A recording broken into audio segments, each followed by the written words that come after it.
Bem-vindo, pessoal, ao primeiro podcast do Diga Sim. E hoje, nada mais, nada menos que um grande amigo, parceiro, André Borsatti. Está aqui. Hoje o André é Head de Segurança dentro da Nuvem Datacom. E aí eu vou te deixar, André, você apresentar aí para o pessoal que... Esse vasto currículo, eu anotei aqui, mas tem um vasto currículo aqui, eu não vou gravar tudo. A gente estudamos um pouquinho aí, né? Primeiramente, queria agradecer pelo convite, né? Inaugurar aí essa iniciativa fantástica que você tá conduzindo aí, né? Eu estava vindo para cá e eu estava até refletindo sobre isso, né? Nós não temos iniciativas desse porte para poder falar desse assunto que é tão importante, tão caro para a nossa comunidade de tecnologia, né? Então, primeiramente, parabéns pela iniciativa. Fico muito feliz de ser o primeiro convidado aí dessa série, né, de entrevistas aí que vão acontecer e espero contribuir com o tempo, né? Então, como você já me apresentou, né, eu me chamo André Borsatti, hoje estou como Head de Segurança da Informação da Nuvem Datacom. A Nuvem Datacom é uma empresa especializada em hospedagem de sistemas ERP. Então, hoje nós cuidamos lá de uma grande infraestrutura de clientes lá, né? Então, hoje eu estou responsável por toda a parte da postura de segurança cibernética da Nuvem Datacom. Então, a gente cuida desde da postura de resiliência cibernética, a parte de segurança mesmo, lógica do ambiente, passando ali pelo treinamento de colaboradores, toda a segurança da informação fica ali sob nossa gestão, né? Estamos aí, né? Seguindo aí e resilientes aí dentro da nossa função aí, né? E, mais uma vez, obrigado aí pelo convite. É isso. Você já falou de treinamento de colaborador, já vamos entrar na parte de segurança. Boa! Como que você vê, André, o treinamento de colaborador frente à segurança da informação dentro da empresa? Você acha que é válido você tirar um tempo, treinar o seu colaborador? Você acha que é uma perca de tempo? Como que você vê esse movimento que algumas empresas fazem, pouquíssimas empresas, mas muitas empresas deixam de fazer isso? É essencial, não é? Como, na sua visão? Olha, eu vejo que é fundamental. O treinamento é a nossa última barreira de defesa. Não adianta a gente ter a melhor tecnologia, a tecnologia mais cara, a tecnologia mais bem configurada, se o humano que está lá na ponta usando essa tecnologia, ele não usar ela de maneira adequada. Se ele for negligente, se ele não tiver observância do uso daquela tecnologia ou daquele acesso que ele tem, não vai adiantar. Eu posso configurar o melhor firewall do mundo, mas se o usuário ele quiser usar de maneira incorreta, ele vai usar de maneira incorreta e a partir daí a gente vai estar inseguro. Então, eu vejo que o treinamento de pessoas, ele é a nossa última barreira. É o que vai fazer com que, se tudo falhar a nível de tecnologia, o humano é a nossa última linha de defesa. E é ele que vai conseguir trazer ali, conseguir verificar se aquilo realmente é algo que demanda um olhar diferente ou demanda algum tipo de cuidado diferente. Então, lá na Nuvem Datacom a gente tem um processo extensivo de treinamentos. Todos os colaboradores passam por treinamentos. Nós levamos muito a sério essa questão dos treinamentos. E não só também para o ambiente de trabalho. Eu vejo que a segurança da informação ela tem um papel social importante. Quando a gente treina o nosso colaborador, nós não estamos treinando ele só para a nossa empresa ou para os nossos acessos da empresa. Estamos treinando ela também para a vida dela. Porque os golpes estão aí, todo mundo está suscetível a golpe, né? Recebemos golpes na nossa pessoa jurídica e também na nossa pessoa física. Então, quando a gente treina o nosso colaborador, a gente está treinando eles. E a gente tem notícias, né, de colaboradores da empresa que compartilharam com familiares uma parte do treinamento que a gente deu lá na empresa, falando, por exemplo, sobre golpe, ou sobre como não cair num golpe do WhatsApp, num golpe de phishing. Então, isso é fundamental. Quando a gente organiza a nossa comunidade de maneira que ela se torne mais consciente do assunto, a gente se protege também. Então, eu acho assim, que treinamento e a parte de conscientização é fundamental para a nossa segurança como um todo, como sociedade mesmo. E eu também acredito nisso, viu? Também acredito muito. E lá na Nuvem Datacom, como que vocês fazem isso? É periódico? Como que não é? Porque para quem... A gente vai falar para alguns empresários aqui também. Sim. Para quem não sabe como fazer isso, como que hoje vocês fazem esse treinamento? É você que faz? Você tem uma empresa que te ajuda com isso? Hoje a gente tem um parceiro que nos auxilia nessa parte de treinamentos, né? Hoje faz parte da empresa participar do treinamento de segurança. Todas as pessoas passam pelo treinamento. E aí existe um treinamento formal, né? Que é um treinamento, geralmente ele é conduzido no onboarding do colaborador. Uhum. E nós temos ali a gente vai reciclando esse assunto, né? Então nós temos uma série de medidas que nós fazemos na empresa, como por exemplo, mandar pílulas de conteúdo semanalmente.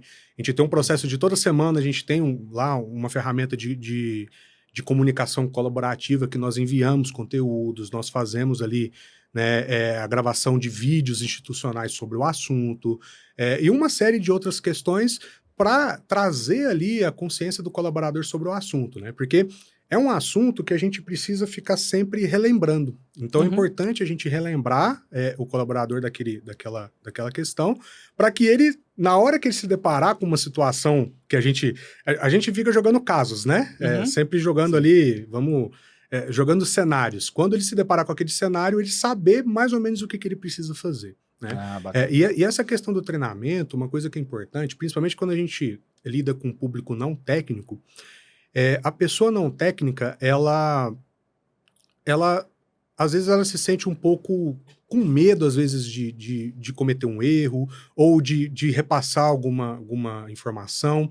Quando a gente faz um treinamento e se aproxima do nosso público, que são os nossos colaboradores internos, eles se sentem mais à vontade de às vezes, de compartilhar alguma situação, algum cenário que aconteceu, ou às vezes até de denunciar alguma coisa que tenha ocorrido, né?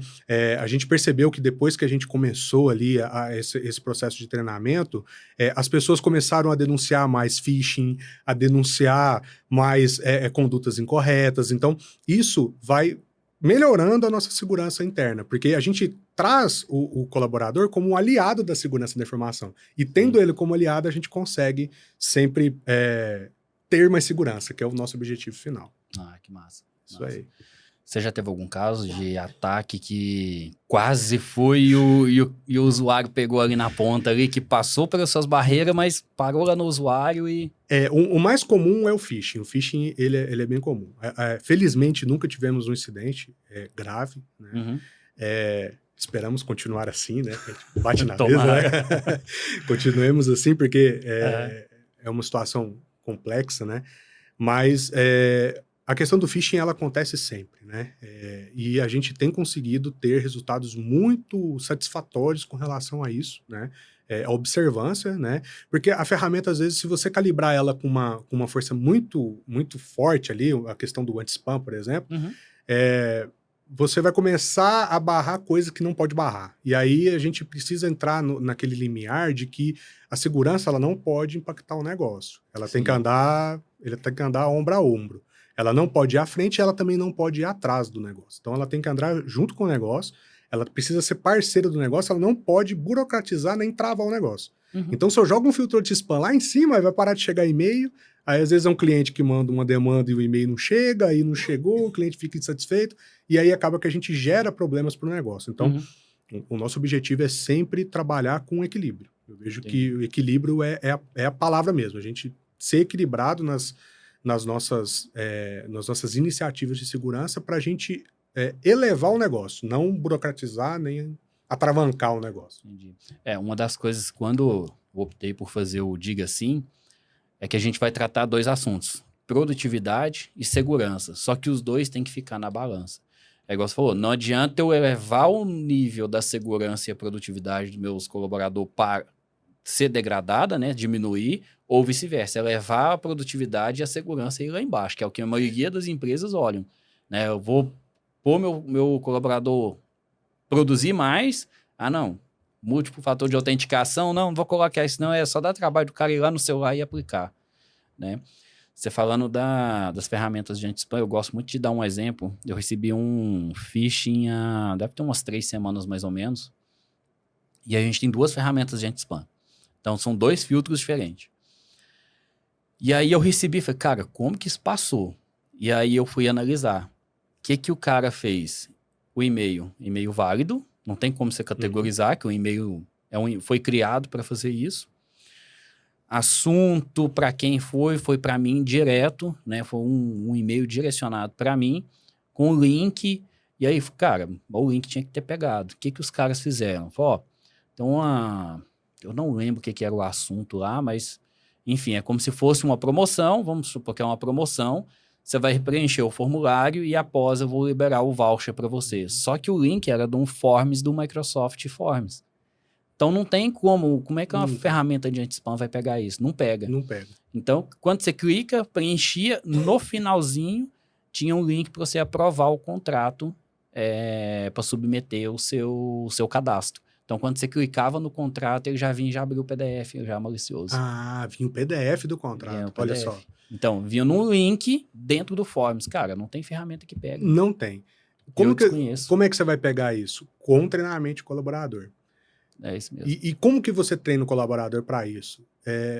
Quando você tem uma promoção muito exagerada, às vezes um e-mail com um tom fora do habitual do regime de trabalho dele, é só com conscientização. Sem conscientização, a gente não consegue pegar esse tipo de situação. E mesmo assim, mesmo com conscientização, ainda é difícil de você não cair num tipo de golpe desse. Né? Então, não tem outra forma. Desconfiança é a única palavra que consegue resolver um tipo de situação dessa. E uma coisa que você falou também aí que eu já percebi isso, onde eu já fiz treinamento de segurança, foi a proximidade que a equipe de TI traz os usuários para perto dela. Então, aconteceu, recebi um e-mail estranho aqui. Sem um treinamento desse, beleza, ignora ou abre, a TI já tá olhando, deixa eu clicar aqui, ele se vira para lá. Problema dos caras, problema dos caras. Problema dos meninos do computador lá. Isso acontece muito. E quando você faz um treinamento desse, isso acaba trazendo eles para perto. Fala, tem um e-mail aqui, opa, esse negócio tá estranho, né? O que você me sugere? Que eu posso abrir, não posso? Eu acho que isso aí também é muito válido. Essa relação de confiança ela precisa existir. Nós, como gestores de segurança, precisamos confiar no colaborador. A gente precisa confiar que ele vai fazer a melhor escolha. E como que a gente garante que ele faça a melhor escolha? Dando o treinamento adequado para ele. Então, eu acredito muito nisso. Eu acredito nas ferramentas, eu acho que elas são partes fundamentais, né? Com a evolução dos ataques, inteligência artificial, cada vez mais elas vão ser necessárias, porque tá chegando no ponto que a capacidade humana de análise ela já começa a ficar complexa demais de ser feita. Né? Hoje em dia a gente vê aí vídeos de inteligência artificial que são extremamente reais, que você já não sabe muito bem o que é real e o que não é. Então, nós vamos precisar de ferramenta para poder nos ajudar nesse tipo de análise. Né?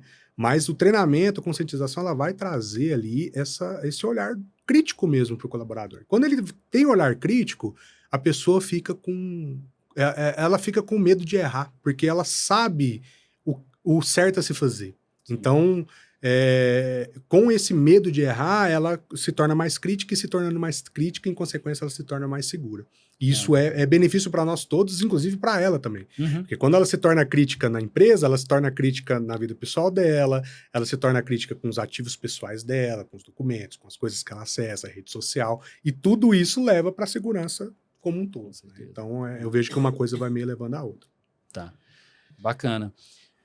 E, André, como é que você trata a parte de segurança dentro da empresa? Por exemplo, a gente já falou da parte de usuário, endpoint, smartphone, firewall. Como que você hoje trabalha? Você olha para tudo? Você olha só para uma parte? Só, por exemplo, segurança de bordo ou endpoint? Como que é o seu trabalho hoje? Hoje é a segurança 360. A gente fala segurança do negócio. Então, todas as áreas envolvidas. Né?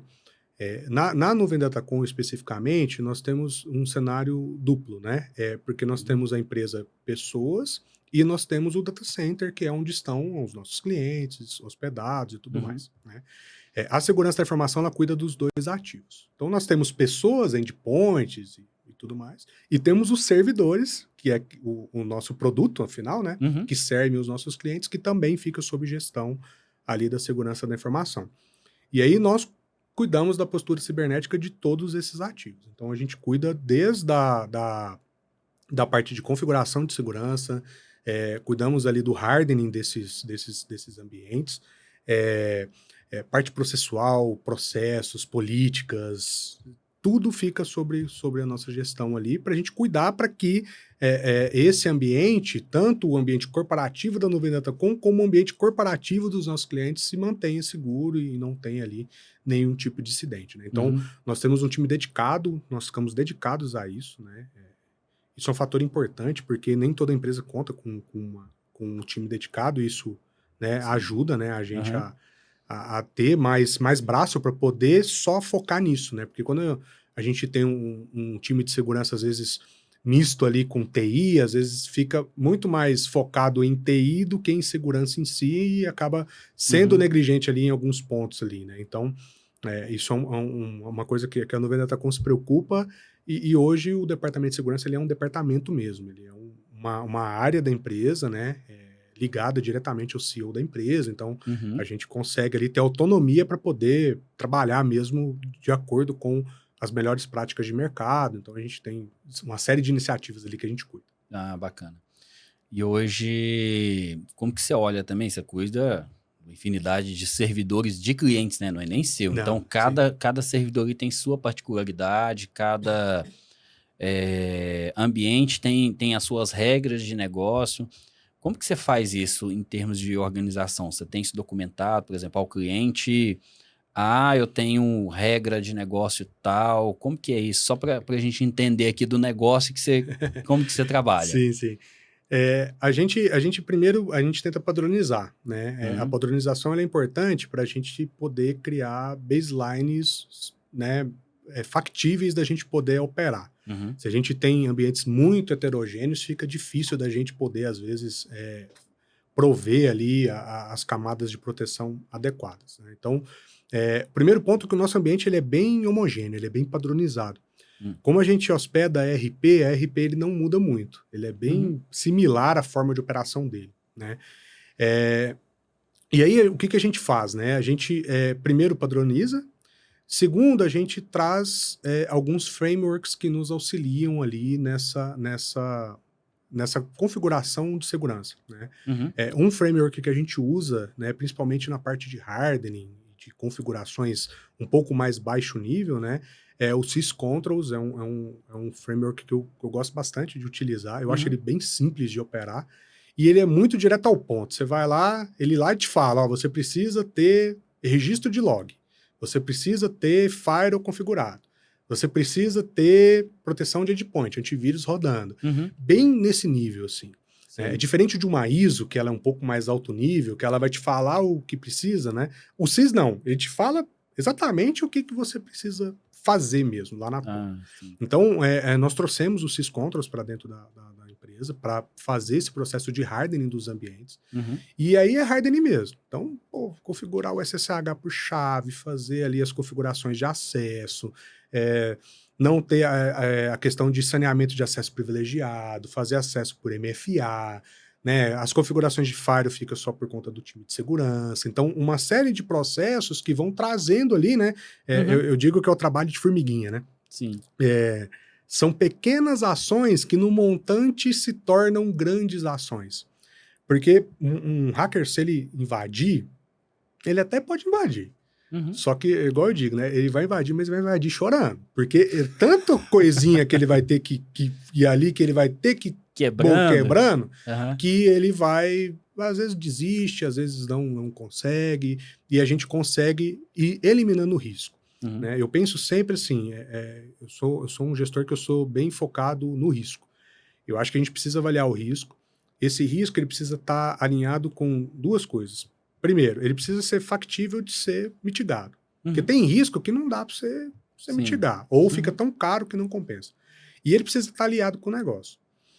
Não adianta eu ir lá e pôr uma big mega ferramenta de segurança, sendo que o risco que ela vai resolver é pequeno. Então, a gente precisa balizar também com as soluções ao que o negócio espera. Né? E eu vejo a segurança da informação como um potencializador de negócio. A gente precisa trazer negócio para a empresa.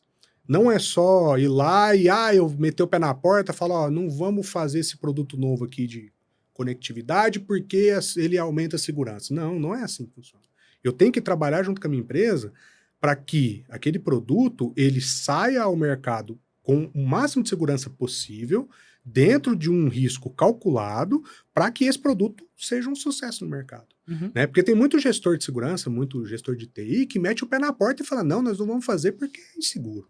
E vira as costas e vai embora. Sim. Então, isso é um ponto que eu vejo assim, com muita profundidade. A gente precisa ser parceiro de negócio da nossa empresa. Então, a gente está sempre ali participando junto com com o time comercial, time de produtos, time de TI em si, né? Para que a gente possa trazer uma solução melhor para os nossos clientes. Então, isso é importante. A gente precisa facilitar o acesso do nosso cliente, a gente precisa facilitar a vida dele, né? E sempre pensando com o máximo de segurança possível. Aconteceu até um caso desse hoje com a gente. O cliente ligou, na verdade, foi na sexta, ele ligou falando assim, cara, libera essas portas aqui para acesso público para mim. Você sabe a criticidade que é de liberar uma porta para acesso público de um firewall. Sim. E aí, a primeiro momento, foi, cara, não. A gente também é corresponsável. A partir do momento que a gente administra um firewall de um cliente, a gente é corresponsável. Igual você é corresponsável da nuvem Datacom. Se der um problema lá, o primeiro vai ser você que vai receber a ligação. E aí, primeiro momento, não. A gente não vai fazer isso. E aí eu parei e falei assim, opa, eu não posso simplesmente falar não vai, porque eu não sei o que é a estratégia de negócio dessa empresa. Sim. E aí eu liguei pro gestor de TI e falei, cara, me explica o que é que vocês precisam. Porque a gente está fazendo homologação de um sistema, se der certo a gente vai publicar. Eu falei, não, então peraí, me passa a range de IP do seu fornecedor, que ele vai precisar conectar dentro do servidor, a gente libera, resolveu o momentâneo, é o melhor cenário? Não, não é, você sabe que não é o melhor cenário, mas resolveu o momentâneo. Amanhã, se eu for publicar, fala, cara, vamos colocar um WAF aqui, um Web Application Firewall aqui, para fazer toda a proteção, e aí assim a gente publica isso para a internet, porque eles precisam, através de dispositivo móvel, lançar a venda. Cara, como que você vai bloquear isso? A empresa não vai vender? O cara que está lá no cliente não vai poder vender? Então não tem como. Né? Eu também sou super a favor disso, tá? De olhar para o negócio, cara, o que você precisa? E o que a segurança pode te ajudar e pode ajudar todo mundo para que isso se torne um ambiente produtivo. E seguro. Eu concordo total. Eu vejo que a gente precisa, às vezes, atuar até como um direcionador para quem tem a demanda. Porque, por exemplo, no caso que você comentou, isso acontece bastante lá na Nuvem Datacom também, do mesmo tipo, só que lá é o cliente que está na ponta, né? Às vezes ele não entende, mas nós precisamos entender a demanda dele. Porque às vezes ele não tem clareza do risco que aquela demanda que ele pediu vai trazer. Então nós temos o papel de traduzir aquele risco e de gerar alternativa para aquele caso. Né? Não é simplesmente falar, não vou fazer e tchau, e vida que segue. Não, a gente tem que trazer alternativas. Pô, beleza, publicar para o mundo é perigoso? Será que é aceitável às vezes a gente bloquear por geolocalização, por VPN, dar um acesso diferente, criar lá, sei lá, fixar no IP fixo? Pode ser que seja possível. Então, essas possibilidades, ela precisa partir da gente. Porque, no final das contas, nós somos os interessados que isso seja feito dessa forma, porque, no final das contas, igual você falou lá no começo, na hora que der o problema, é no meu telefone que vai ligar, na minha porta que vai bater. Então, a gente precisa também ser flexível nesse ponto. Lógico, trabalhando também com um mínimo de segurança. Porque também tem gente que bate o pé na porta do lado de lá e a gente precisa, às vezes, tem que brecar, tem que fazer e trazer o risco para a mesa, né? Você chega para o cliente e fala, cliente, cara, isso aqui que você me pediu tem um risco. Esse risco se mitiga assim, assim, assim. Se você não aceita essa mitigação que eu tô falando, esse risco ele deixa de ser meu, ele passa a ser seu. Você aceita ele ser seu? Assina aqui para mim. Você assina ou, né, se compromete, porque a partir desse momento, aí o risco ele passa a ser da pessoa. Né? Então, tudo é risco, no final das contas. Né? E nós temos que trabalhar em mitigar o risco. Na verdade, né, lá nas matérias de gerenciamento de riscos, né, quando você identifica um risco, você tem 3 formas de tratar esse risco. né? Você pode transferir o risco, que nem todo risco é transferível, né? Que é você Uhum. acionar um seguro ou fazer alguma coisa que aquele incidente, você tem o ressarcimento daquilo, né? Uhum. Ou você mitiga o risco ou você aceita o risco. Não Sim. existe ignorar o risco. A partir do momento que você identificou um risco, você não pode simplesmente, beleza, eu vi que isso aqui é um risco, eu vou ignorar, vou virar as costas e vou embora. Não. Ou você mitiga ou você aceita. Então, não existe um meio termo desses dois. Uhum. Né? E outra, toda mitigação, ela gera um risco residual, que a gente precisa também estar atento ao risco residual. Porque, às vezes, você mitiga um risco e traz outros riscos para a mesa, entendeu? E esses riscos que você traz para a mesa podem ser piores até do que o risco original que você mitigou. Então, Com certeza. essa observância ela precisa ser feita com muito critério. Então, eu vejo que o gerenciamento de risco, junto com trazer frameworks de mercado que já foram testados, ter esse olhar um pouco mais, né, operacional da coisa, ajuda a gente a elevar a nossa segurança aí de maneira geral. Tá. Você falou que você gosta de, vou voltar um pouquinho, do framework Syscom, né? O SysControls. Syscontrols, né? Fala um pouquinho desse framework, ele é um framework gratuito, porque se alguém ouviu falar e quer fazer a implantação no ambiente dele, como que eu começo? Cara, minha empresa tá perdida aqui, não sei nada de segurança, ele pode me ajudar? Me fala um pouquinho desse framework. Ele é um guia, um framework, um guia, né? Ele é gratuito, você encontra ele na internet, né? A CISA, quem cuida desse framework. E ele é bem técnico, né? Então, como é que ele funciona? Ele traz ali uma lista de controles que é recomendado você ter, e ele classifica essa lista de controles por nível de tamanho da empresa. Então, ela traz, eu não vou me recordar a quantidade de controles, mas ele traz uma série de controles e ele te fala se aquele controle ele é aplicável para uma empresa pequena, uma empresa média ou uma empresa grande. Aí, sei lá, ele tem 100 controles. Desses 100 controles, 50 são para empresas pequenas. Uma empresa média vai ter os 50 das empresas pequenas mais 20 das empresas médias. E as empresas grandes vão ter todos os 100 controles. É mais ou menos assim. E ele te compara com o mercado que você está inserido também. Então, existe uma ferramenta que chama CISESAT, no próprio site da CISA você consegue pegar essa ferramenta. A gente pode depois compartilhar com o pessoal os links lá. A gente deixa no rodapé. Deixa no rodapé lá os links, é bem interessante. E lá ele vai te falar mais ou menos isso mesmo. Você consegue trazer ali um nível de maturidade um pouco maior para o seu ambiente. Como que a gente fez lá inicialmente? Nós tiramos uma fotografia de ambiente de como estávamos com o CIS. Então, tudo que a gente tinha, a gente colocou lá. O que tinha e o que não tinha. É importante você ter consciência também do que você não tem e que está lá. E a partir dali, ele te traz insights para você poder criar um plano de ação aonde você gostaria de estar. Né? Vou citar um exemplo. Né? Não que lá nós tivemos isso, mas um exemplo. Lá tem a parte de proteção de endpoint. E aí ele te fala, você precisa ter proteção de endpoint. Você precisa ter... Aí, no próxima linha, você precisa ter proteção de endpoint configurada assim, assim, assado em todos os ambientes. Você precisa ter proteção de endpoint que tem ligação com CIEM. E ali você vai evoluindo a sua proteção de endpoint. Quando você implementa efetivamente aquele ponto, você consegue elevar a sua segurança. Então ele meio que um guia mesmo ele vai te dando passo a passo. Boas práticas. Ele tem também, dentro desse framework, ele tem lá os chamados de benchmarks. Uma série de benchmarks, tem vários. Que é o seguinte, como que eu configuro uma distribuição Linux Debian de maneira segura? Ele vai te falar exatamente como você tem que configurar. Até a linha de código do sistema operacional, o jeito que você tem que configurar ela para fazer.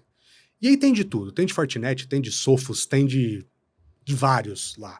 Então, como que você configura seu firewall Sophos dentro das melhores práticas de segurança para que ele se torne um equipamento mais seguro? Então, ele lá dentro dele tem um guia de hardening dos sistemas operacionais, dos sistemas de aplicação. Aí tem servidores web, lá tem JBoss, tem Apache, Tomcat, Wildfly, tem uma série de outros frameworks lá. E aí, se você lá no seu ambiente, por exemplo, você tem lá um sistema que é JBoss, que você publica ele pra internet, que você quer hardenizar esse cara. Você consegue ir lá, pega o CIS, vai ter um monte de coisa, é lógico que você vai ter que escolher o que você vai efetivamente implementar, mas lá ele te fala exatamente como você tem que implementar. Né? Na versão paga, tem uma versão que você paga lá, que ele tem uns upgrades, ele te dá até os scripts para você rodar no... Já viu um script pronto, hardenizado, que você roda, você consegue já baixar a ISO do sistema operacional já hardenizada dentro do padrão CIS que você consegue fazer. Então, assim, é um framework bem interessante. É assim, para quem está começando, quer alguma coisa de iniciativa de segurança, é um framework muito interessante, ele é muito simples de implementar. Ele já gera, né, quando você monta o CSAT, ele já gera uma visualização para a diretoria que é interessante, porque você consegue saber o nível de maturidade que você está no decorrer do tempo. Então ele tem um formuláriozinho que você preenche, ele inicial, tira é o que você falou, né? Tira uma foto do seu ambiente. Exato. Você vai preenchendo se você tem política, se você tem um controle, se você faz aquilo, se você não faz. Se você... beleza, você faz, mas como que você faz aquilo lá dentro? E tem como você colocar lá, por exemplo, o documento de evidência. E aí, a partir da coleta desses dados, você tira um raio-x daquele momento. E aí você já sabe onde você está. Você sabendo onde você está, é só você marcar onde você quer chegar e criar um plano de ação. Né? Então, eu vejo que é um framework muito interessante, ajuda bastante. A gente tem implementado, né? E na parte... Isso é uma parte mais operacional, né? A parte física da coisa ali, né? E como framework processual, que também é importante, né? A ISO 27001 é um framework bem interessante. Parte de políticas, a gente tem uma resiliência cibernética um pouco mais adequada, né? Então a gente tem também usado, quando a gente vai falar na parte de políticas, a gente se embasa muito na ISO 27000, 27001, né? Que é E a vantagem da ISO é que ela é certificável, né? Então, diferente de outros frameworks, que às vezes você não consegue ir lá e tirar um certificado, a ISO você consegue. Se você for lá, implementou a ISO na íntegra, você consegue ir lá e tirar uma certificação, que isso é válido até para o mercado. Então, é muito bom. A Nuvem Datacom ainda não tem a ISO, mas é um projeto futuro da gente ir atrás de buscar. E aí, a gente tem trago a ISO para a parte mais de políticas mesmo. Então, como estruturar uma política de segurança, como estruturar uma política de backup, uma política de gestão de acessos, né? Também agora com o advento aí da IA, né? A gente, né? Política de uso adequado das ferramentas de inteligência artificial. Então, a gente tem se embasado muito nesses dois frameworks aí para trazer a melhor segurança nos nossos ambientes. Você puxou IA aí, vamos puxar IA? Vamos, né? É o assunto do momento, quase ninguém fala de IA. Vamos puxar IA? Como que você vê, André? A IA, e isso é uma discussão longa, né? Isso aí. A segurança para a inteligência artificial e vazamento de dados. Esse é o principal, o vazamento de dados, que agora é o chamado Shadow IA, né? Cara, esse negócio é um problema. Eu acho que ninguém está preparado para isso ainda, porque é um negócio muito novo, né? E o que é o problema disso, né? A gente não tem muita clareza do lado de lá da IA o que ela vai fazer com aquele dado que a gente mandou para ela, né? Principalmente quando a gente usa IAs gratuitas aí, né? Por exemplo, o ChatGPT gratuito e tal.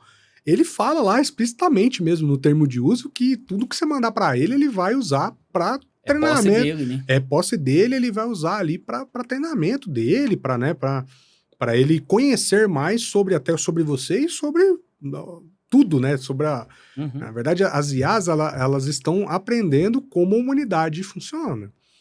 Ela já tem uma quantidade de informações muito grande, mas todo dia ela está aprendendo um pouco com a gente. Então, toda vez que a gente vai lá e coloca um documento para eles, lá, seja a IA que for, a gente está ensinando um pouquinho mais para ela.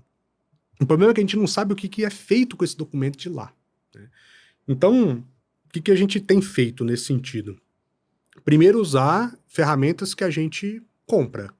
Então, a gente precisa ter um contrato com a fornecedora de inteligência artificial para a gente poder utilizar inteligência artificial, né? Então, eu uso Microsoft.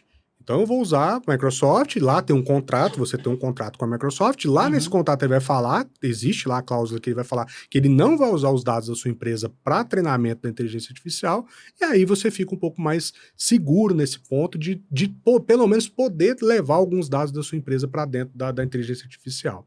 Então a gente tem seguido por esse ponto também, né? Então nós instituímos de utilizar inteligências artificiais homologadas pela empresa, né? Contratadas pela empresa. Lá a gente usa o Google como solução, né? Nossa lá, né? De produtividade, né? de colaborativa, né? E usar do Google. Mas o mesmo eu acho que vale para a Microsoft, o mesmo vale para qualquer uma, né? Porque você tem até uma segurança jurídica de que aquilo não vai ser utilizado de outras maneiras, né? Só que tem gente que não está sabendo usar, né? Então, tem muita gente pegando aí dado de banco de dados, a gente tem muito RP lá, né? Dados de RP espetando no N8N da vida e jogando para IA não sei da onde, jogando RAG para não sei outro lugar, e ninguém sabe onde esse dado está mais, né? Então, isso é um ponto de preocupação de muitas empresas, né? Para o nosso público aí fica até a dica, né? Tomar cuidado com esse tipo de integração, né? A gente precisa entender um pouco melhor como essas ferramentas funcionam para a gente poder levar os nossos dados para lá, porque esse dado ele pode ser usado de outra forma, né? Então a gente tem que tomar cuidado com o tipo de dado que a gente leva para a inteligência artificial. Sim. Só que olhando para o lado da produtividade, né? Isso é segurança, né? A gente precisa se preocupar com o dado, mas do lado da produtividade, eu vejo que a inteligência artificial potencializou muitas coisas mesmo. Eu não vejo que a inteligência artificial vai substituir o humano, eu não sou dessa linha. Eu vejo que a inteligência artificial ela vem potencializar. Porque tudo que a gente faz é para um humano na ponta. Eu não hospedo o sistema para uma máquina usar o sistema. Quem usa o sistema é o humano que está lá na ponta para fazer. Né? Você configura o Fire lá na SIM para o cara poder acessar a internet de maneira segura. Então, eu vejo que a potencialização ela é humana. Então, a IA ela tem que ser usada para essa finalidade, da gente poder trazer potencialização mesmo. E eu vou te citar um exemplo de coisa que potencializa. Eu vejo assim, por exemplo, o ganho de tempo que a gente tem. Né? Eu sou um gestor. Eu preciso fazer a apresentação executiva de vez em quando. Tem que ir lá mostrar alguma coisa para a diretoria e fazer apresentação. Cara, eu odiava fazer apresentação. Eu sou péssimo em fazer apresentação de PowerPoint, de slide. Eu sou péssimo, porque eu sou horrível para fazer isso. Eu não sei combinar cor, eu sou daltônico, eu não enxergo direito. E aí, eu ia fazer uma apresentação de slide, ficava feio, cara. Ficava estranho, ficava pobre, um conteúdo, sabe? Não era... Agora, com inteligência artificial, eu consigo fazer uma apresentação bonita, uma apresentação bacana. Trazer o dado do jeito que eu quero, de uma maneira visual, que eu consiga até me expressar um pouco melhor na hora de apresentar. Então, isso potencializou meu tempo. Eu gastava... às vezes um dia inteiro para fazer uma apresentação de PowerPoint, coisa que agora em 1 hora eu monto com inteligência artificial. Isso eu potencializei meu tempo. Quando eu economizo, economizei 4 horas do meu tempo de uma apresentação de slide. 4 horas que eu vou pegar do meu tempo e eu vou cuidar da segurança do ambiente, eu vou pensar numa nova forma, uma nova ferramenta que eu vou trazer para o ambiente para trazer segurança. Entendeu? Porque a gente tem questões operacionais que a gente tem que lidar no dia a dia, todo mundo é assim, desde os maiores cargos até os cargos mais básicos ali, que você se coloca em situações de uso de operacional que uma inteligência artificial economizaria o triplo do tempo para você. Então, eu vejo que a ferramenta de produtividade nesse ponto é fundamental. Trazendo para a segurança, a inteligência artificial ela já tem nos ajudado com a parte de segurança. Então, detecção, você tem inteligência artificial, às vezes, para minerar um CIEM, para olhar se aquela detecção ela efetivamente é um problema ou não, você fazer um filtro, né? Implementações de técnicas de SOAR, por exemplo, que você, você consegue filtrar um pouco melhor aquele alerta e ver se efetivamente aquilo, né? E ter uma inteligência artificial para tomar a ação correta de acordo com aquele alerta. Isso já tem trago uma série de novos desafios para nós, né? Porque a gente precisa implementar isso, mas também de ganho de produtividade. Né? Então, Eu vejo a inteligência artificial com muitos bons olhos. Eu acho que a gente está engatinhando. As iniciativas, elas ainda são muito dispersas, né? A gente ainda está muito departamentos isolados fazendo as suas iniciativas de segurança, mas eu vejo que quando isso virar algo institucional e realmente difundido dentro das organizações e dentro da sociedade mesmo, eu acho que a gente vai ter muito que ganhar. Eu vejo a inteligência artificial mais ou menos como o WhatsApp. Antigamente ninguém media pelo WhatsApp. Hoje em dia, quem que não faz uma venda pelo WhatsApp? Cara, acho que todo mundo Todo mundo tem um WhatsAppzinho ali para fazer uma venda. Eu vejo a inteligência artificial pelo mesmo caminho. Indo mais longe, né? Quando não existia internet, né? Internet, poxa, você vendia, como é que vendia? Era telefone, loja física, às vezes um representante que batia porta em porta. Aí começou ali um site, já começou a divulgação no site, o marketplace. Hoje em dia, quem que não compra pela internet?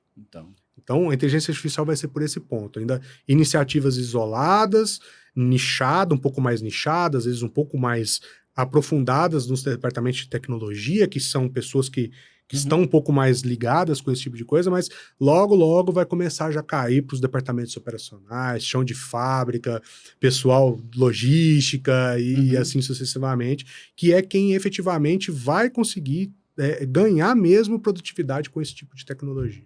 Eu tive, cara, deve ter aí, acho que umas 3 semanas, eu vi um amigo meu até postou no Instagram, e eu fiquei até de confirmar esses dados, mas ele postou lá que 90 e poucos % dos projetos de IA não deram resultado. E aí eu comecei a pensar, eu estava até viajando quando eu vi isso, eu comecei a pensar o porquê, qual que é a possibilidade de não dar resultado, porque a gente tem trabalhado com IA e sempre, nem que seja um pouquinho ali, mas ele dá resultado de economia de tempo. E aí eu cheguei na seguinte conclusão, que ou está faltando processos da empresa, por exemplo, eu chego lá, vamos fazer IA, o que você quer fazer? Cara, resolve alguma coisa aí para mim com IA. Não sei se você tem visto isso no mercado. Sim, total. Ou falta dados organizados. Por exemplo, o que você vai fazer com IA? Ah, cara, eu quero que quando meu telefone toca, já saia uma venda lá no final. Cara, mas você não tem dados. Então, o que eu Flávio, cheguei a uma conclusão?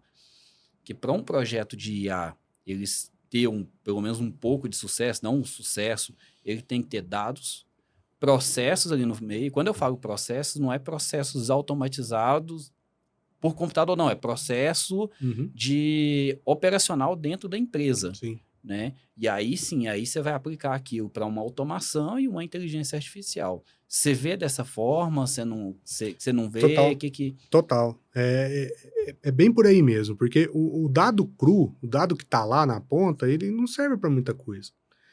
Se você tem um dado cru sem um processo que refina aquele dado, que transforma aquilo em algo útil, a IA não vai fazer isso para você. A IA não cria processo. A IA, ela só potencializa o que você conseguiria fazer também. Né? Muita gente que fala, a IA é mais inteligente do que a gente. Não, a IA não é mais inteligente. Ela tem o mesmo nível de inteligência. Ela vai fazer o que a gente conseguiria fazer, só que ela, pela capacidade de processamento dela, ela consegue fazer muito mais rápido e muito mais refinada do que um humano sozinho conseguiria fazer. Então eu vejo que a questão de você ter o dado, mas você saber o que fazer com aquele dado é fundamental. O que eu vejo muito no mercado, né? Aí é o tal do hype e a onda do negócio. Tudo agora você tem que pôr IA. Beleza, eu fui lá, coletei um dado, coloquei uma IA para...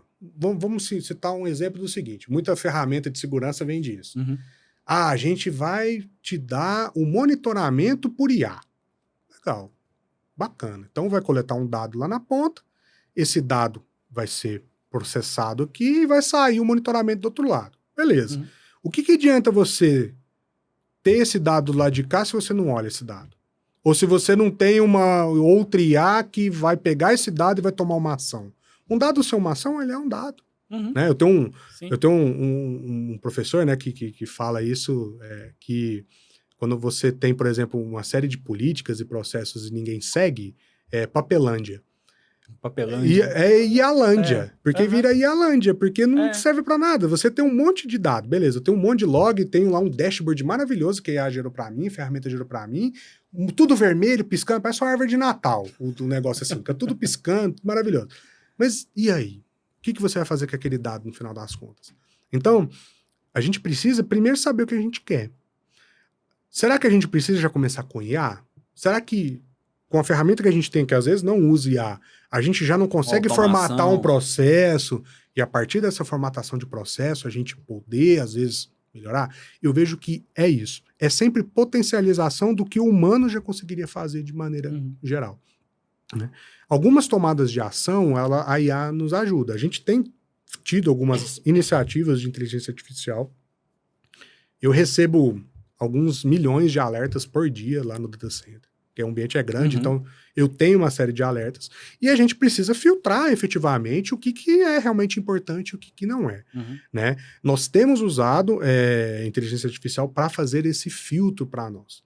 Mas o que é esse filtro? Ela filtra, ela vai olhar dentro de uma série de parâmetros que nós configuramos, se aquele dado, que aquela coleta que foi feita de vários sistemas, se aquilo efetivamente é um risco, e se aquilo for um risco, qual que é a melhor forma de tratar aquele cara. Se é eu colocar isso num dashboard, se é eu mandar uma mensagem no WhatsApp, se é eu mandar uma mensagem lá no Google Chat, se é eu ligar para alguém, às vezes fazer uma chamada. Isso é a ação do negócio que ela vai potencializar. Sim. Se eu for fazer isso para todas os alertas que eu recebo, eu não consigo, eu não consigo. Então, ela me ajuda a potencializar o meu tempo nesse sentido. Entendi. Então, é esse tipo de iniciativa que eu vejo com bons olhos. Para a gente ser mais assertivo e dar atenção para o que efetivamente precisa de atenção. Porque às vezes a gente gasta tanto tempo fazendo ali gestão de log, por exemplo, que a gente entra numa lama que a gente nunca mais consegue sair. Porque você fica o dia inteiro gestionando o log e não sai. Né? Outra coisa que eu vejo com bons olhos, um exemplo também que é bem factível, que é a questão da gestão de patches. Cara, se você pegar um servidor de 6 meses atrás que você não atualizou ele, por exemplo. Puts. Cara, se você rodar uma gestão de patch, tem uns 1000 patch desatualizados lá já. Porque assim, sai atualização todo santo dia, assim, várias por dia. Na hora que você joga isso, multiplica pelo seu parque de servidores ou de máquinas, joga isso num dashboard, você vai olhar lá, putz, velho, eu tenho 50 mil vulnerabilidades críticas. Falei, putz, tô lascado, e agora? Por onde que eu começo? A IA nos ajuda por esse onde que eu começo. Porque nem toda vulnerabilidade crítica, ela é efetivamente crítica, né? Então, olha lá, a continha do risco, né? Risco é ameaças vezes vulnerabilidade. Então, beleza, eu tenho uma vulnerabilidade, ela pode ser crítica, mas você tem uma ameaça? Né? Tem lá, existe lá o caminho impossível, né? Sei lá, eu tenho uma vulnerabilidade em servidores web que, se eles estiverem expostos para a internet, ele tem uma chance lá, um CVS de 9.8 de ser invadido. Ok, mas eu não publico meu servidor na internet. Aquela vulnerabilidade, ela é crítica?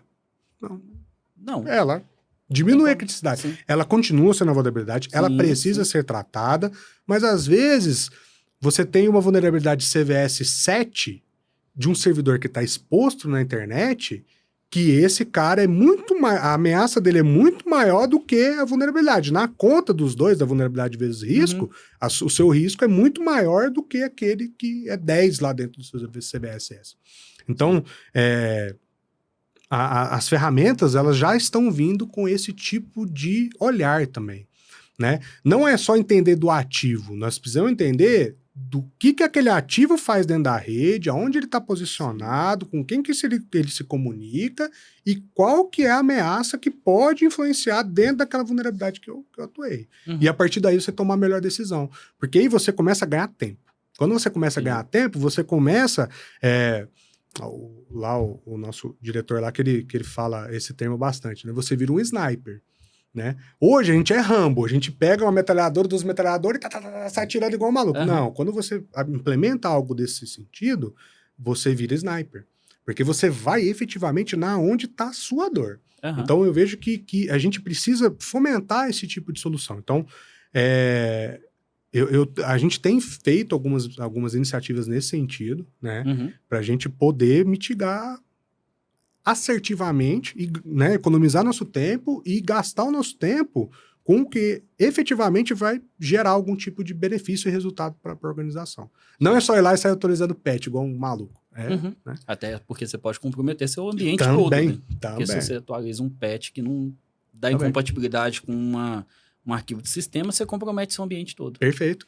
A IA nos ajuda nisso também. Se você jogar lá na IA, qual que é o seu sistema, quais são as variáveis dele, o que ele faz, como é que ele funciona, e falar que tem um patch e pedir para ele analisar para você se aquele patch vai influenciar alguma coisa, a inteligência artificial já faz isso para nós. É mais ou menos o que a gente fazia. Eu sou mais velho um pouquinho, mais ou menos da sua época aí. É o que a gente fazia aí há 20 e poucos anos atrás. A gente ia no fórum pesquisar. Se a gente fizer isso aqui, dá pau. A gente ia no fórum e atrás ver se alguém já teve um problema desse. A IA potencializa para nós. Ela vai atrás dessa informação dentro dos fóruns e traz isso lá. Tem que tomar cuidado para a IA não alucinar também, que ela alucina, mas assim, de maneira geral, ela potencializa essa pesquisa, ela vai trazer uma informação um pouco mais assertiva para nós, para a gente mitigando esses riscos. Mas é aquela questão, né? A IA tá ali para te assessorar e te ajudar. Você não pode confiar cegamente nela. Não. Né? Então ali você tem que... É um olho no peixe e o outro no gato. Né? Porque se você confiar cegamente nela, ela pode te comprometer tanto quanto um analista... Perfeito. Experiente. Perfeito.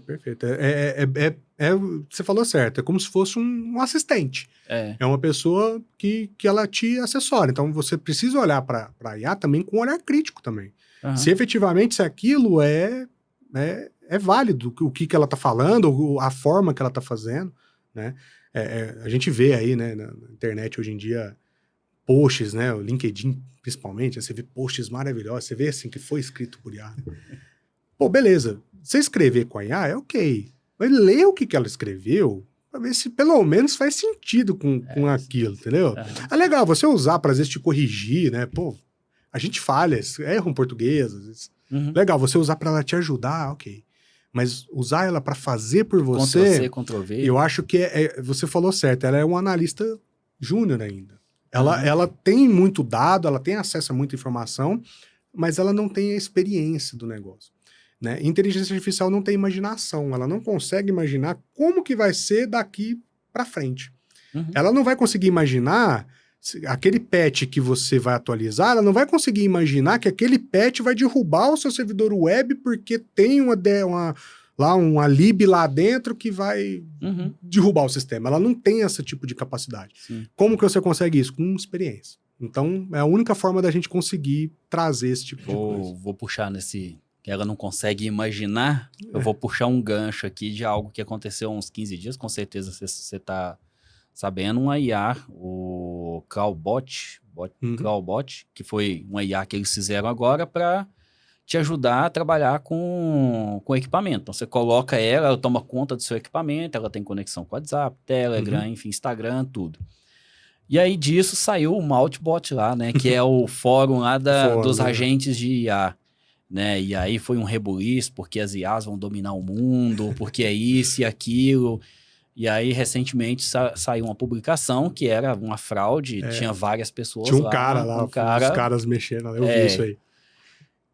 No seu entendimento, eu acho que você já deixou um pouco superficial do seu entendimento com IA aqui. Ela vai fazer o que você mandar. Mas no seu entendimento, ela pode chegar a evoluir a tal forma de que ela pode se tornar algo racional, né, e fazer ações por si, ou você acha que esses agentes, eles sempre vão ser burros e vai chegar um determinado momento, ele vai parar ali e não vai conseguir imaginar adiante? É uma pergunta complexa, né? Uma pergunta que vale uma grana. O cara que responder essa pergunta aí, ele vai estar com um poder grande na mão aí, né? Mas assim, minha percepção é que no curto prazo, as IAs vão ser burras. Elas vão ser burras no sentido de é o que a gente mandar. Eu não vejo IAs ainda com capacidade de imaginação, capacidade de inventiva, de poder inventar as coisas, né? Basicamente, hoje, ela faz o que você pede para ela fazer. Lógico, aí ela tem um nível de interpretação muito avançado, né? Você coloca lá, sei lá, essas IAs que criam imagens. coloca o Flávio na Torre Eiffel. Beleza, o Flávio na Torre Eiffel, um exemplo, uma foto sua. Aí ela cria a Torre Eiffel, ela cria as casas, ela cria o céu, ela põe um passarinho. Isso é um nível de interpretação daquilo que você pediu, né, avançado. Mas ela faz o que você pediu. Ela ainda não sai do que a gente manda ela fazer, do que a gente solicita ela fazer, né? Não tem como você pedir para uma IA criar algo que não existe. Pensa para uma IA assim, é mais ou menos igual a gente, cria alguma coisa que não existe. Às vezes você pode criar, cara. Sim. Pode, sei lá, eu vou criar um copo triangular, sei lá, um exemplo, né? O humano, ele tem essa capacidade de invenção. A IA, ela não. Ela vai falar, beleza, eu vou criar um copo, ela vai trazer um copo, pode ser que ela crie de N formas, mas ainda vai continuar sendo um copo. Entendeu? Eu vejo muito por esse lado ao curto prazo. Lógico, tecnologia evolui todo dia, amanhã chega um cientista maluco aí que cria uma IA com computação quântica que consegue gerar níveis absurdos de abstração que às vezes ela consiga, às vezes trazer algo nesse sentido. Mas ao curto prazo aí, 10 anos aí, eu não vejo coisas muito além do que a gente já está vendo aí de iniciativas de IA. Então, um agente chegar e criar um fórum e discutir isso no fórum? Eu acho que ainda não. Porque a IA, ela se baseia no conhecimento que a gente tem. Ela se baseia no conhecimento que a gente acumulou durante alguns milhares de anos de existência. Porque o humano, ele é assim também. O nosso conhecimento, ele está embasado no que a gente aprende, né? Esse aprendizado, ele veio desde quando o mundo é mundo, passando ali de geração em geração, e nos últimos séculos ali com a escrita, livros, e agora, muito mais recentemente, com a internet. Então, aonde que a inteligência artificial se baseia nas informações? No que a gente construiu em todos esses anos. Mas ela ainda não criou nada novo, nada além daquilo ali que ela já tem de informação. A diferença dela pra gente é a capacidade de poder ir lá e olhar esse dado, né? Eu consigo ler uma página de livro por minutos, sei lá, eu demoro 2 minutos para ler uma página de um livro. A IA lê em alguns milésimos de segundos, entendeu? Essa é a diferença de nós para elas. Então, eu vejo o futuro muito mais humanos ciborgues, humanos junto com IAs e aí interfaces e tudo mais, né, futurista nesse sentido, do que uma IA sozinha, uma Skynet da vida, que o pessoal às vezes tem um pouco mais de receio. Tá. Eu vejo por esse sentido. Você vê que a humanidade está ficando, para não falar emburrecendo, que emburrecendo é uma palavra muito forte, mas ficando... Preguiçosa de conhecimento, vamos dizer assim. Você vê que isso, a IA está trazendo isso para a humanidade, para pessoas que estão próximas de você? Cara, tá. E às vezes a gente se pega nessa também. Pô, porque é bom demais, você recebe um e-mail e você quer responder, e aí você, gera aqui pra mim uma resposta sim. E aí ele faz o texto. Né? Aí você lê o texto, porque assim, ler um texto é muito mais rápido do que você escrever um texto. Escrever gasta mais tempo. E gasta mais cérebro. E quando a gente, né, o cérebro humano, ele é preguiçoso por by default, né? Por padrão. A gente é feito pra ser porque a gente economiza energia, sendo assim. Sim. Então, o nosso corpo, ele é feito para economizar energia. Então, quando você pega lá um texto e você só lê o texto, você está economizando energia. Então, o nosso cérebro fala, nossa, que beleza, né? Não precisei de pensar. Se eu não precisei de pensar, não precisei de gastar energia. Então, às vezes até eu me pego assim, tipo, tô escrevendo muito, respondendo muita coisa automática na IA. Outra coisa que tem acontecido, eu tento evitar ao máximo, mas, por exemplo, pessoas que não conseguem responder nada se não jogar numa IA para IA mostrar para ela como tem que fazer redigir para ela. A gente vê, na rede social isso tá latente, assim. Você vê que o conteúdo é IA, a resposta é IA, aí a resposta da resposta é IA também, aí fica parecendo que o contexto é ok. A pessoa efetivamente, ela quis dizer aquilo mesmo. Só que não foi ela que redigiu, não foi ela que pesquisou. Tá muito máquina, né? Tá muito máquina. Eu vejo que isso daí é um problema. As pessoas estão ficando emburrecidas com IAs, sim. E eu acho que a tendência é se piorar, porque né, a lei da conservação universal de energia, ela é válida. A gente vai sempre pelo caminho mais... O nosso cérebro é feito para isso. Ele vai pelo caminho mais curto, pelo caminho mais... Sim. mais que conserva mais energia para ele. Eu lembro que eu entrei numa discussão dessa logo quando saiu o ChatGPT. Rapaz, eu fui crucificado. Não, que isso, porque a humanidade não tem disso, que isso vem só para ajudar. E agora, depois de... Porque tem 2 anos, ChatGPT, né? Uns 2 anos. 2 e pouco, agora eu começo a ver que isso está cada vez mais latente. Então, você não senta mais numa roda de conversa. Primeiro que roda de conversa hoje em dia está ficando raro. E você não vê que a pessoa tem aquele mesmo conteúdo que ela tem na rede social, ou que ela tem em relatórios, em documentos. É verdade. Entendeu?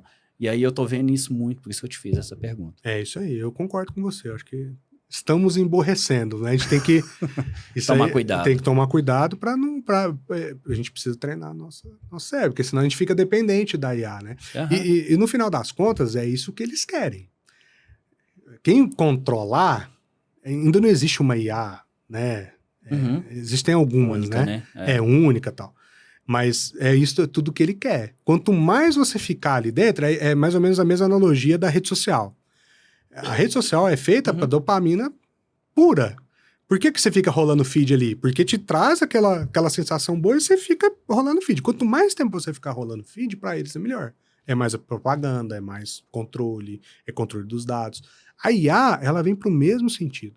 Cada uma vem com o seu benefício para que você utilize ela, para que você mande mais dados para ela, para que ela fique mais inteligente, para que ela consiga fazer mais coisas e você fique cada vez mais dependente dela. E quando você fica dependente, você acaba que você perde sua vontade própria. Sim. Né? Um outro indicativo também, né?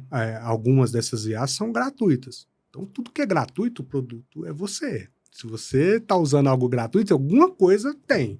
E elas estão interessadas mesmo em entender o nosso padrão de comportamento, padrão de consumo, os padrões de maneira geral. Né? Isso influencia até na nossa segurança. Porque quando a gente começa a compartilhar um monte de coisa da nossa vida lá dentro, a gente está passando informação para alguém de fora. Então, a nossa privacidade fica afetada com isso. É mais ou menos a mesma analogia da rede social. Né? A gente começa a compartilhar um monte de coisa, a gente começa a ter a nossa privacidade invadida. No caso da IA é o mesmo caso. Vejo por esse lado aí. Eu já vi histórias de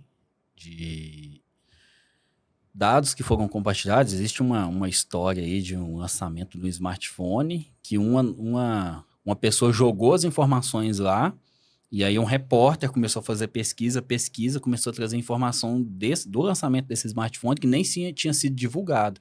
Mas por quê? Ele jogou um PDF da vida lá, traz um resumo e o cara conseguiu extrair esse resumo de alguma outra forma.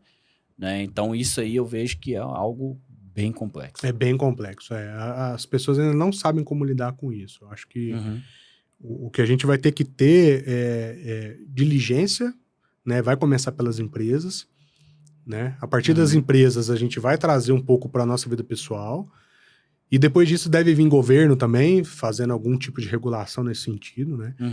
Existem iniciativas, né, bem pesadas, principalmente por parte do governo, de soberania de dados, né? Não ficar colocando dado em coisa de fora, né? Por causa dessas questões geopolíticas, isso se torna algo... Na verdade, o dado se torna um ativo estratégico do país, né? De maneira geral. Né? Então, a gente precisa começa no indivíduo, vai para as empresas, vai para o governo e acaba que vira um negócio da sociedade ali também. Porque, assim, esses caras estão acumulando um poder gigantesco na mão deles. Porque informação é o que move o mundo hoje. Justamente. É isso. André, para finalizar, vou te fazer uma pergunta. Na sua visão e para aquilo que você acredita que quem está assistindo vai aproveitar isso para ele, qual que é a dica? E aí é aquela balança de produtividade com segurança que você dá para quem está assistindo, para você ter produtividade hoje dentro da empresa e segurança. E aí eu queria que você fizesse um balanço aí, ou para o empresário, ou para o usuário final mesmo, que ele pode utilizar ou fazer dentro do ambiente corporativo dele, que ele leve essas duas premissas com ele. Legal. Eu vejo assim, eu penso que o básico bem feito é fundamental. Então, a gente precisa fazer o básico bem feito, né? Não adianta ir atrás da melhor ferramenta, não adianta ir atrás do melhor treinamento, mais caro, se você não tiver o básico sendo bem feito, né?